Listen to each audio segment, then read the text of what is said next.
well-educated black has a tremendous advantage over a well-educated white in terms of the job market. And I think sometimes a black may think that they don't really have the advantage or this or that, but in actuality, today, currently, it's a great, I've said on occasion, even about myself, if I were starting off today, I would love to be a well-educated black because I really believe they do have an actual advantage today.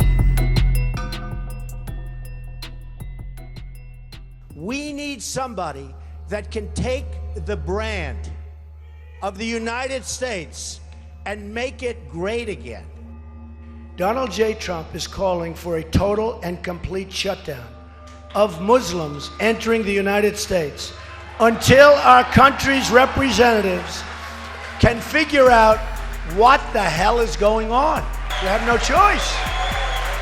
We have no choice. When Mexico sends its people, they're not sending their best. They're bringing drugs, they're bringing crime, they're rapists. Esse tipo de discurso vindo de Trump não é de hoje. Desde o início da sua presença na mídia, ele tem uma reputação de racista. Para os nova-iorquinos, os vizinhos de Trump, o caso mais marcante do racismo dele aconteceu em 89. Em abril desse ano, uma mulher foi encontrada desacordada no Central Park. Ela havia sido estuprada e espancada. Foi uma história horrível. Ela ficou 12 dias em coma. 5 adolescentes negros foram acusados. E durante o interrogatório, foram manipulados a confessar que cometeram o crime. Esta história gerou muita comoção. Havia muita pressão para punir os jovens. Eles eram os bodes expiatórios. E dentre as pessoas da mídia estava Donald Trump. E ele foi além. Pagou $85 mil, o que hoje seria mais ou menos $175 mil por uma propaganda no New York Times e mais outros jornais, pedindo a pena de morte dos jovens. Em 2001, o estuprador confessou o crime e o exame de DNA da polícia confirmou que ele era o culpado. Posteriormente, os jovens, agora adultos, saíram da prisão e, em 2003, iniciaram um processo contra a cidade. 11 anos depois, em 2014, receberam em conjunto uma indenização de $41 milhões. E Trump perdeu uma grande chance de ficar calado, mas não, foi lá e deu sua opinião. Novamente, escreveu e publicou um editorial falando que o resultado final foi uma desgraça. E ainda, na campanha presidencial em abril de 2016, disse o seguinte sobre o caso. Considers the men, again, exonerated by the criminal justice system and by DNA scientific evidence, guilty. Issuing a statement saying, quote, they admitted they were guilty. The police doing the original investigation say they were guilty. The fact that case was settled with so much evidence against them is outrageous. The woman, so badly injured, will never be the same. Seja como empresário de sucesso, candidato à presidência ou presidente, a postura de Trump é vergonhosamente racista. Há várias coisas a ser questionada e julgada sobre o discurso de Trump. Mas o ponto principal que eu gostaria de falar é: o que justifica dentro da imagem que Trump construiu o discurso racista ser tão proeminente? Um caminho para encontrar a resposta está em entender como o racismo enriquece o Trump e como está indissociável dos seus negócios. Incluindo que ele herdou do pai dele. A herança de Trump foi construída pela sincronização do capitalismo como o Estado social liberal e o racismo estrutural que permanece até hoje. Eu sei que é muita coisa. Vamos por parte. Fred explica. Mas quem é esse Fred? Olha, a gente não tá falando do pai da psicoanálise Sigmund Freud, mas de Fred Trump, o pai de Donald Trump. Tal como o filho, Fred Trump era racista. Filho de peixe, peixinho é. Inclusive, foi ele que ensinou Trump as maracutaias e as brechas do capitalismo para lucrar excessivamente em cima das pessoas mais vulneráveis. Fred, pai de Trump, nasceu em Nova York em 1905, era filho de imigrantes do Império da Bavária, que hoje é uma região da Alemanha. Na época, seus pais eram parte da classe média alta dos Estados Unidos. O avô de Trump, também chamado Fred, morreu em 1918, deixando uma pequena fortuna para sua esposa Elizabeth e seu filho Fred. Na época, era de 31 mil, cerca de $500 mil hoje. Aos 15 anos, Fred, junto com sua mãe, começou a investir em propriedades numa companhia chamada Elizabeth Trump & Son. Aos 21, ele assumiu os negócios da família. Durante a Grande Depressão, Fred deu os primeiros passos para se tornar milionário. Obteve sucesso ao receber financiamento do governo para construir moradias para pessoas de baixa renda. Em menos de uma geração, Fred Trump mudou a cara do Queens e do Brooklyn com seus projetos de moradias. Entre os anos de 1935 e 46, construiu moradias para mais de 2.000 famílias. Aqui está um dos grandes problemas do New Deal. Para tirar os Estados Unidos da crise econômica, o governo financiou empresários para construir moradias ao invés do próprio governo construí-las. O problema é que aumentou a concentração da renda na mão de poucos, que em muitos casos abusaram do poder, especialmente em termos de discriminação racial, como o caso de Fred, o pai de Trump. E, como a gente sabe, para que um grupo concentre a maior parte do capital, é preciso tirar os direitos dos demais. Isso é antidemocrático. É por isso que temos que estar atentos ao Green New Deal, para que os neoliberais não se apropriem dele. Fica a dica. Os investimentos que mais renderam lucros a Fred e que fizeram ele se tornar mega milionário foram os programas para os veteranos de guerra. Os veteranos tinham direito à moradia mais barata e ir para a faculdade, por exemplo. Ao voltar da guerra, foram acolhidos por programas do governo. Fred Trump focou no setor de construção de moradias. E claro, no que ele pôde lucrar, ele lucrou excessivamente.